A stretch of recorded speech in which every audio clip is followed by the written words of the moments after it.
সোনার আজকে দুপুরে খাবারে রয়েছে ইলিশ মাছ ভাজা আর ইলিশ মাছের ঝোল বেগুন দিয়ে।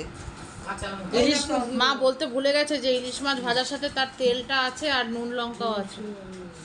আর এখানে ইলিশ মাছের ঝোল বেগুন দিয়ে। এই হলো সোনার। আরও আইটেম আছে কিন্তু ওকে এত দেওয়া যাবে না, কারণ ও এত পদ দিয়ে খেতে পছন্দ করে না। নাও এই দেখো, বন্ধুদের সাথে কথা বলো। আমার সোনা ইলিশ মাছটা বেশি পছন্দ করে, তো তাই জন্য এটা দিয়ে দেখো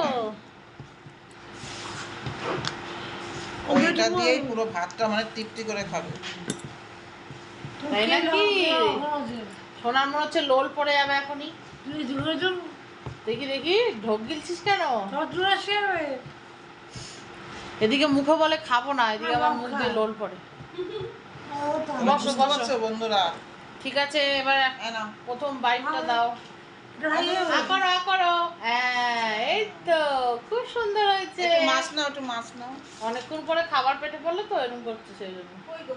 মাছটা ভাতের সাথেই দেবা মা, এটাই নিয়ম, কাটা ঘুরবে।